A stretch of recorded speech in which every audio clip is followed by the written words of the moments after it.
Finally, after years of new directors, new actors, new studios, finally, I can tell you I've seen the Andy Muschietti directed film starring Ezra Miller, known as The Flash. And I'm going to be doing a review. No spoilers at all, so don't worry. But I will tell you, be careful in the comments. I'm not sure if someone will try to spoil it, but I'll tell you. Hey, but I will tell you this right now. I knew some of the spoilers going into this. I'm glad I didn't know all of them, but some of them I knew, and I'm glad because this movie doesn't, like, it does rely on one major spoiler, but all the other spoilers are almost kind of like they exist, and I'll talk about that later. But anyways, I've been excited for this film. I remember as a kid, it's always been talked about that there was gonna be a Flash film, and then it almost felt like Flash was like the character who always needed a movie but never got one. We got a show, and I remember around when the show first debuted, there were already conversations of a Flash film. Then it got hyped up once BVS came out, and there was supposed to be a Flash film. And I remember I have a calendar from back in the day that marked, I think, one of the dates in 2018 that said Flash movie. That never happened, and for it just feels like there was supposed to be this one reboot, then there was this other reboot, then there's now reboot. It was like there's different versions of it. I remember back in 2019 the conversation was, how are they going to do a reboot but keeping Ezra? It's like it was this whole weird conversation that's been going on, and I can finally tell you I watched it. Are you ready? Ready. Let's go.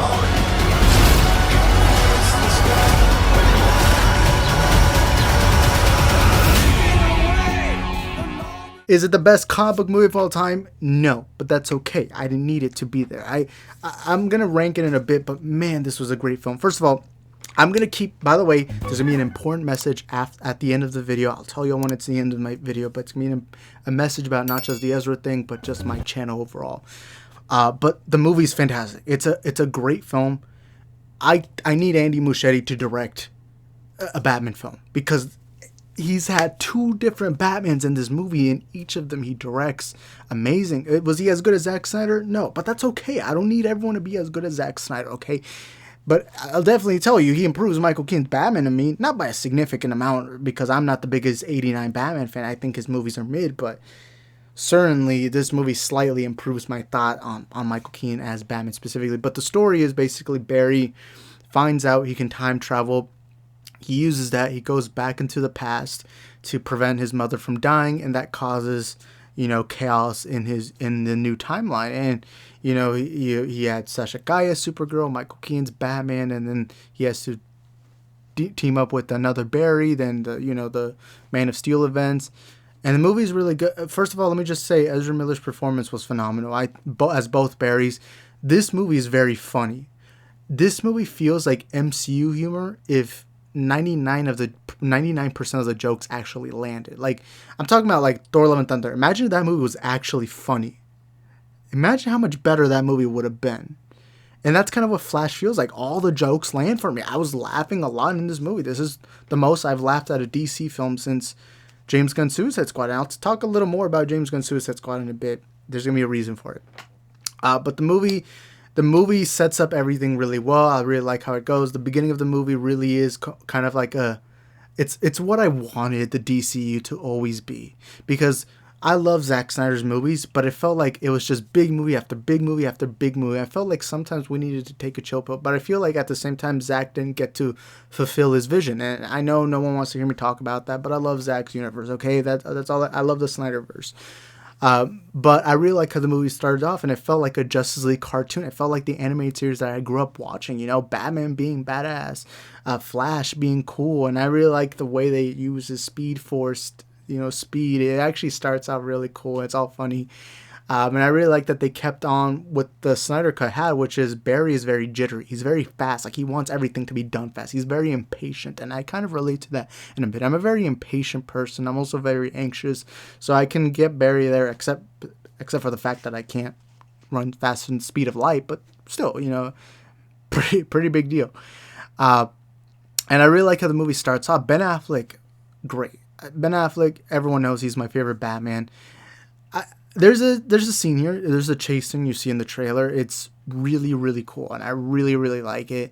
There's also a scene between both Bruce and Barry, the Affleck version, and I really like the conversation between them. It's very good, and I like that I like it when movies have thematic messages and they play it out. And this film's thematic message is, you know, you're not meant to change things. Things in your life happen for a reason, you know. And I really relate to that. And I don't talk a lot about my private life, but there's just things that you know, sometimes I'm just thinking, I wish I could change that. I wish I could do this. I wish my life could be better. But then I'm also reminded, because of this movie, that they all happen for a reason, and things that happen in your life make you who you are, and that's very true. You know, and I like that, because in this movie you see that balance between both Barrys. You see a Barry who obviously he lost his mother, then his father was in jail. He grew up almost very independent. And then you had another Barry who grew up with a loving mother, a loving father. And I like how you see two different. You see like this more independent, more serious Barry, but at the same time you also see this fun, enthusiastic Barry who doesn't have much life experience. And I really, really like that. And I like the balance. I also like that Barry is so different, because this is like a 10-year gap between both Barrys.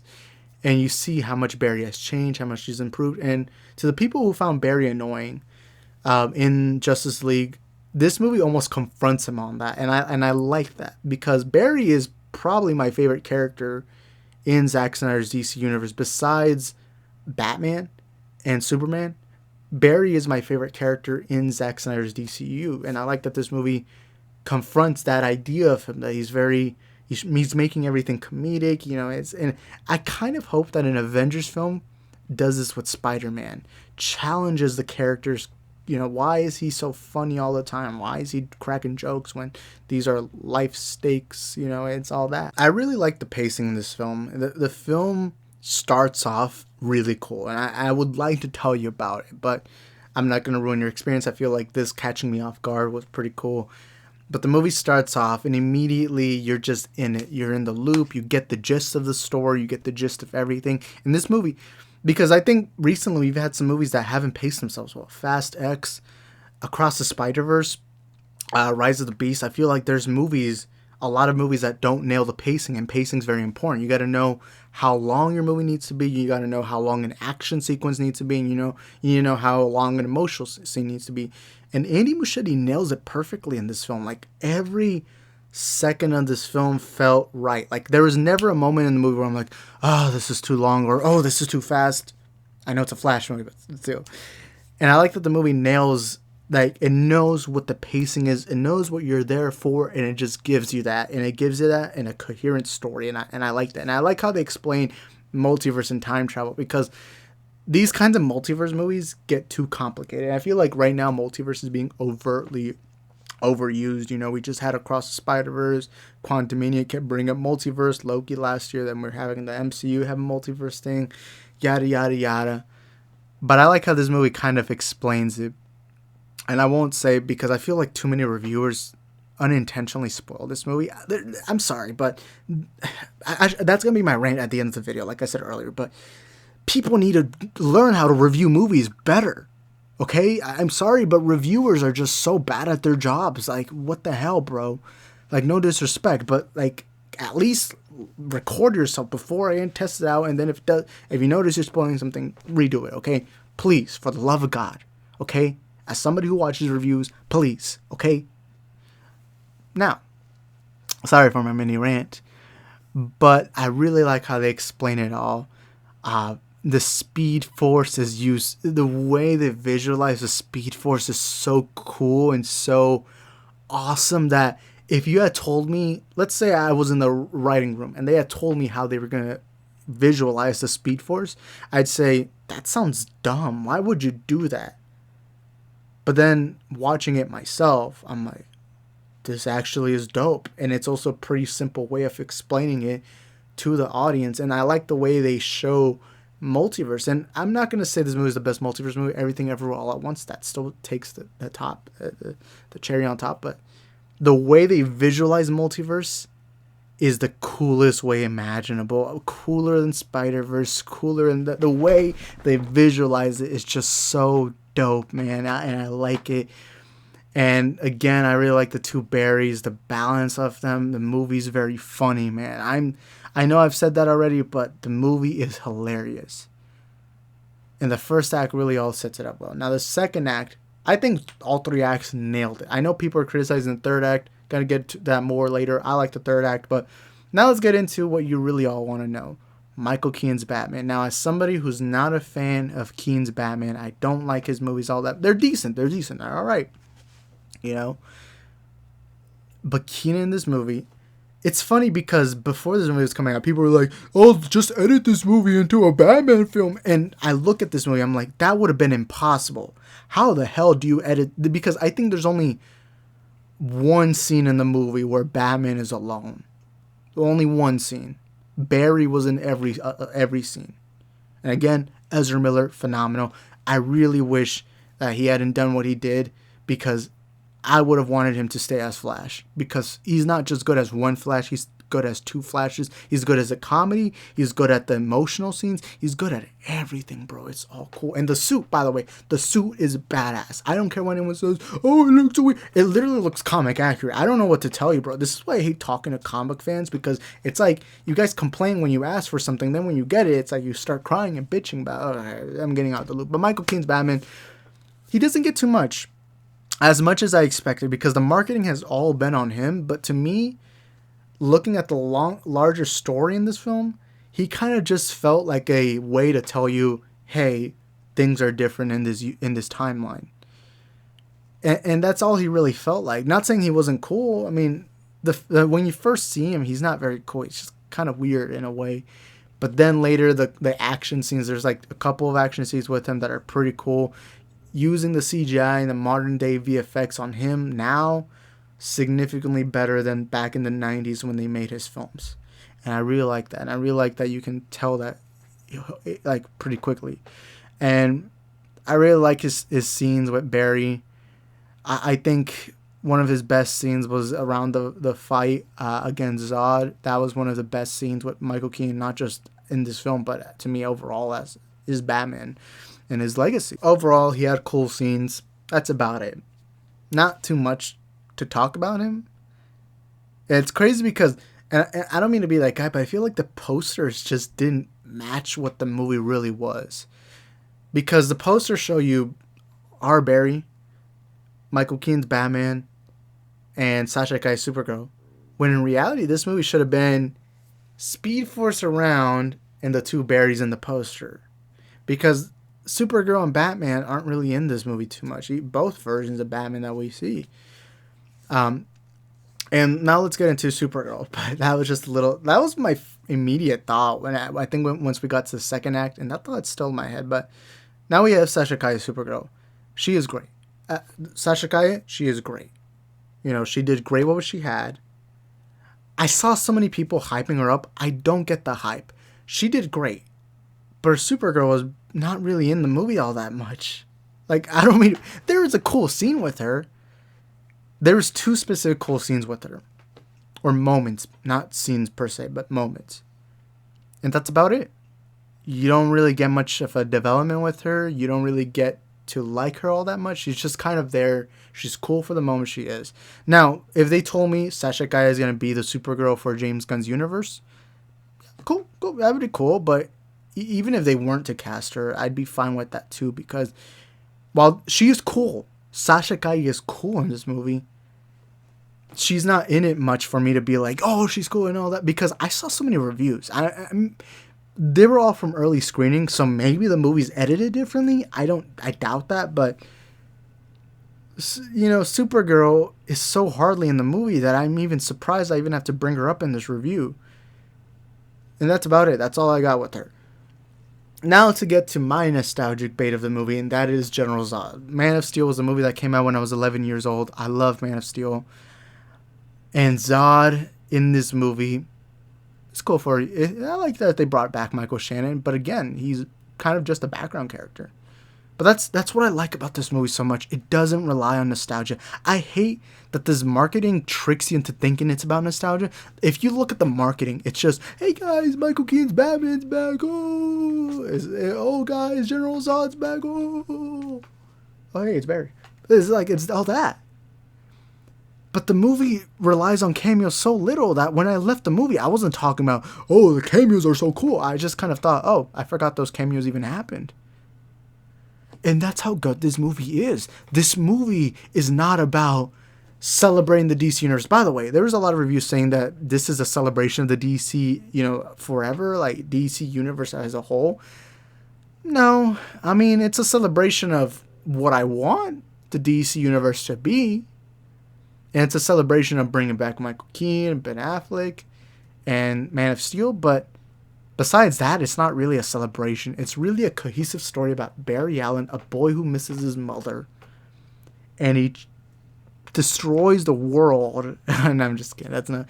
But he changes the world in order to accomplish that. And that's really what this movie is about. But the marketing doesn't do it justice. And I get it, because it's hard to market a movie. Shazam! Fury of the Gods, that is a good movie, man. That's a fun time in theaters, bro. That's a good time in the movie theaters. But the trailer and the marketing, all it really could market to you is this is a movie about a family, an adopted family, and this is a boy who his entire life didn't have his parents, and now he's a hero, and now he has to fight this god. It's just like, what can you market in that movie? Like, really, I'm being honest, Shazam. It's not like they can be like, hey guys, look, Michael Keaton's Batman. No. But man, I really like that this movie embraces what DC should have always been, because one issue I have with the DCU was it was so secretive. Post Justice League, it just felt like it was so secret. Aquaman was like, oh, we had false life on ignore it, let's just continue. Wonder Man 84, reference nothing.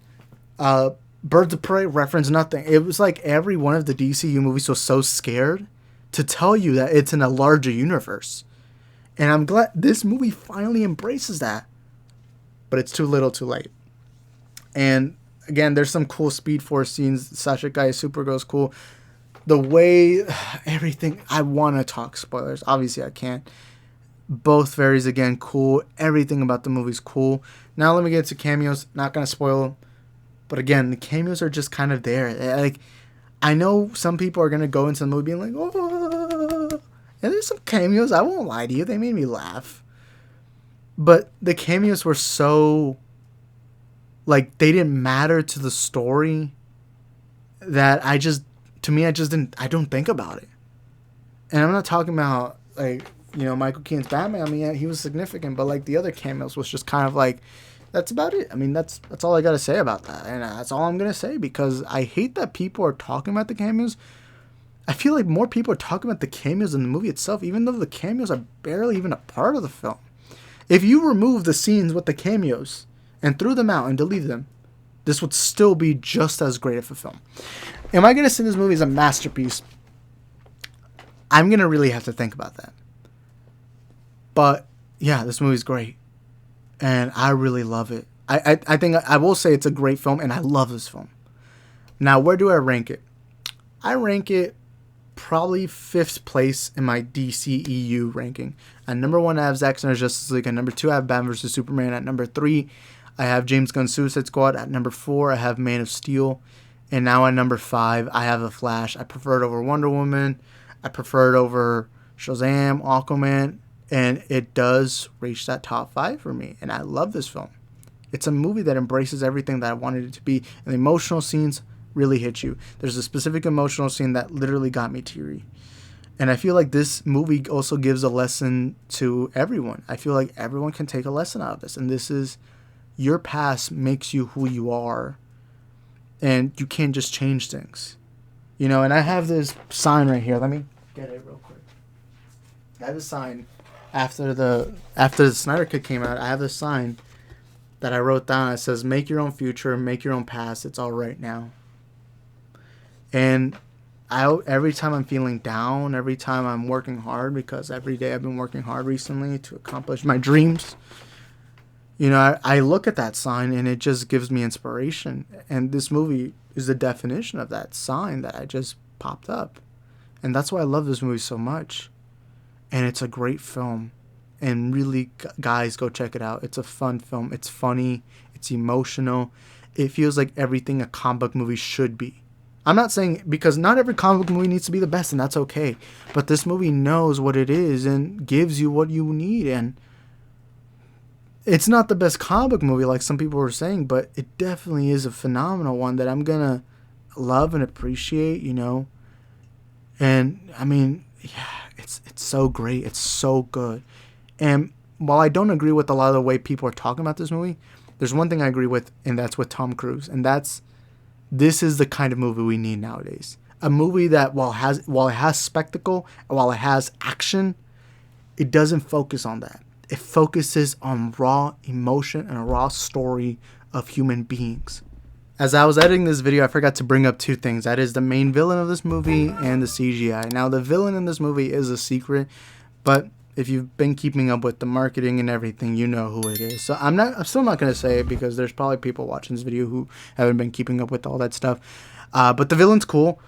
It's very interesting because he's not a traditional villain. He's not like your Heath Ledger. I mean, he's not that good. Like, he's not like a goated tier. Like, even Zod and Man of Steel, which Zod is my favorite DCU villain. But, like, he's not that level.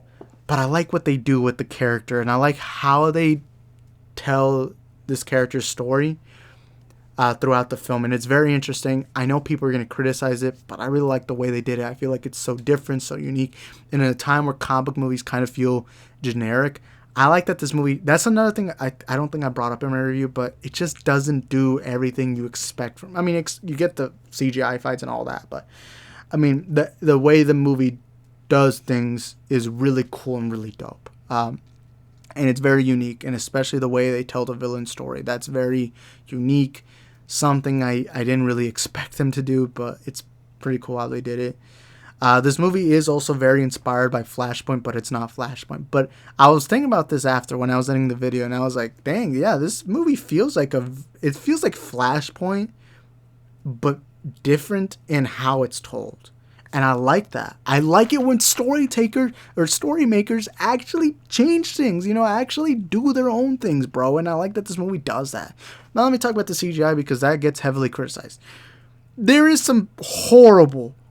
And look, I never talk about CGI, so maybe I'm not the best person to talk to it because I don't care. I know it's all fake. I don't care, bro. I know VFX employees work hours and hours and hours on this shit. I'm not about to criticize their craft because it doesn't look pure perfect when we're watching like super person flying in the air and old senior citizen bat guy fighting aliens. I don't care, bro. As long as it doesn't look too fake, I don't care. The CGI, for the most part, I don't care about. There's only one part in this movie where I'm like, oh, that looks horrible. But for the rest of it, I'm like, oh, standard. I like the way the Barry's running is done. But when it comes to the specific, it's horrible. It's like PS4. And yes, it's good for the PS4, but for a feature-length film that costs as much, this looks... But it almost feels intentional. And I can't explain unless I go to spoilers. Still not going to spoil it, but the CGI, the horrible CGI parts feel like they intentionally were horrible. It's hard to explain, but when you watch the movie, you'll get what I'm trying to say. But it feels like it was intentional. It didn't feel like it was on purpose. That's really all I gotta say about the CGI. Anyways, all I gotta say, man, is this movie, I love it. I love it. I'm probably going to go rewatch it again and again and again because I love it and it's so good.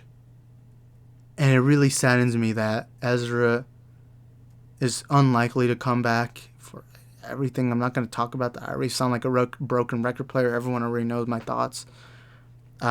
He should go. If I work at Warner Bros., he's gone. And now to answer the question... This isn't going to be spoilery because everyone knows that this movie was almost like the final DCEU movie. This movie saddens me in a way knowing what we could have gone.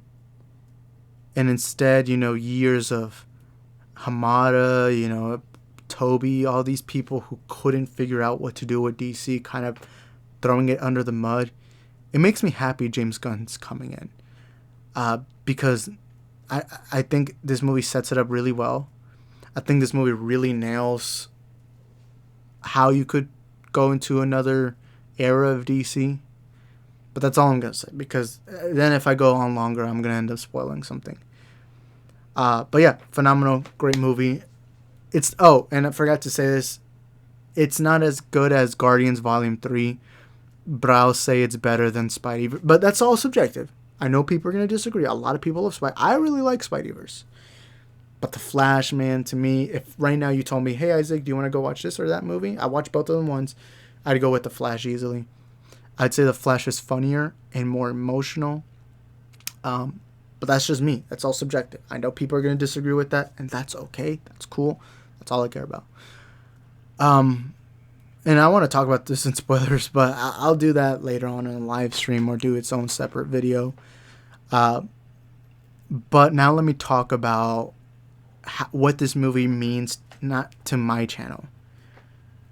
This is almost a movie that ends off my era of movie talk on YouTube, because this was a movie, you go back to my oldest videos, you saw me talking about this and that. I've been talking about this movie since before they started filming it, hyping it up. It lived up to my hype. And yeah, and this movie almost is while it's a goodbye to DCU, it's also a goodbye to my era movie talk, because those who have followed me know that I did movie talk. And this is the last movie I'm genuinely actually talking about day in, day out. Because I'm excited for Blue Beetle. I'm going to go watch the Marvels, Indy 5, Oppenheimer. I can't think of... I think there's probably a couple more movies, but this is the last movie that I kept up with the trailers, with the news, with the reviews. This is the final movie that I've done this with. And I really like that this movie did feel like a send-off. And I love this movie. I really do love this film.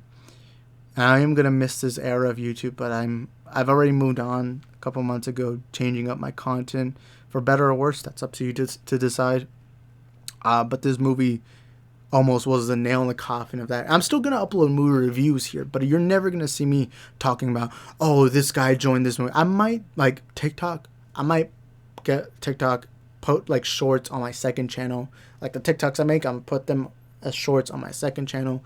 And I might like every once in a while, like if there's something major, I'll like do a quick short, but it'll just be like 30 seconds of me just giving my thoughts on news. But I'm always gonna do movie reviews. That's never gonna end, because I like talking about movies. I just don't like talking about the news and everything. Like I remember there was a time where I used to have notifications on for Cosmic Wonder, 3C Films, heavy spoilers. And then I remember I was watching John Campia every day. But I don't do that anymore. Like nowadays, I'll rarely ever watch like a 3C film video. Occasionally, I'll listen to John Campia. Chris Stuckman and Jeremy Johns I still watch them because they do movie reviews. That's like the one thing they do. So obviously, I still watch them. And it feels like that's it for me. That's the end for, my movie talk era. And it was a blast. It was fun while it lasted. And I want to thank everyone who was a part of it. And it really... It's crazy. It's because this started off as just a normal guy, and this was the phone. This crappy little iPhone 5. It's like bruised up. This crappy little phone that started off as just my music phone, because I didn't want to waste data on my actual phone, and also I didn't want to use the internet and all that. This started off as my music phone, then it went into YouTube. And then over time, I gained subscribers, made some money off of it, and got a laptop, which is over there, a camera, a microphone.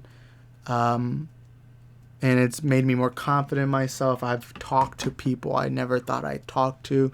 The stuff that we went on, the adventures, the people I've met. It's crazy. It's crazy. And the biggest thing is just the community I've built. I've built, groups on Discord, Twitter, whatever that I can talk to, and we can just have fun. And they're still here even after I ended movie news, which is something that I did get people unsubscribing, but I got a lot of new subscribers, and I was surprised that there's people that did stuck by. And I'm not saying you have to. Obviously, this is a major shift. I don't blame you. This is like if Burger King or McDonald's stopped selling their food and started doing another practice. Like if they started selling pizza, like it would be different. It would understand why customers won't come back. And I really appreciate you guys, and I do want to thank you guys for the change and everything. because it was difficult for me, because it was months and months of me being unhappy with the videos I was producing. I was unhappy with the videos I was making, and this goes back to last year, actually. Around the time Black Adam came out, I remember I was almost done with movie talk, and then there was little things that would happen, and I was just done because I no longer cared. Like, I remember one of the videos that really exemplified that was the Mila Kunis video where she was casted as the Thing, and I remember when I finished recording that video, I was just like, bro, this video sucks ass, but I'm still gonna upload it because I have to. And I realized that's not how I should think about it. I should make videos I have fun with. The last few videos I've made have been fun. I've also been doing it in my own pace. Like, I'm not doing like a video every day. I try to do it like every other day. And I feel like this is so much better for me. I feel like I get to showcase a lot more of my personality and all that. And I do want to thank you guys, because really this couldn't be possible without you guys. And The Flash almost feels like the end of that time. And yeah, thank you guys, man. And I hope you like this review. Like, I really love this movie. I'm going to probably do a spoiler video, a spoiler stream, whatever. I'm going to do that later in the week. But man, bro, this movie's great. And I'm so glad that this was a good send-off. And again, I'm still going to review Blue Beetle. It's just, I'm not going to talk about it as much as what I did with The Flash. And yeah, I mean, I'm just happy that we ended off with a bang. And yeah, I mean, yeah, it's crazy. I never thought I'd ever say this in a video, because I remember there was a time where I wanted to make a career out of movie talk, but nah. I mean, I still want to try and make a career out of YouTube. That's why I work hard. That's why I try to make the best videos possible. That's why I try to get as personal as I can. But hey, make your own future, make your own future, make your own past. It's all right now, man. That's all I gotta say. And this applies to all of you, man, especially to my young guys, man. I love talking to my young guys out there. I like telling y'all, hey, you got a future ahead. Even if you're 50, 60, 70, you got a bright future ahead of you, and you just got to work towards it. And I feel like The Flash is that movie. And I like it when a movie comes out and motivates you to be better at whatever you're trying to do, whether it's sports, whether it's mentality, or whatever. And this movie did it for me, and I love this movie for that. So yeah, that's all I gotta say. You guys, I'm in the comments what you think. Sorry if I went on this conversation in the last 10 minutes, but it is what it is. But that's all I gotta say. Thank you guys for watching. Hope to see y'all in the next one. See y'all in a flash. Yeah, we broke and we know it, we don't act like all these other rappers acting like they got racks. Borrow cars, but we whipping in my mom's truck. 99 full, but act like it's a double R. Yeah, we broke and we know it, we don't act like all these other rappers acting like they got racks. Borrow cars, but we whipping in my mom's truck. 99 full, but act like it's a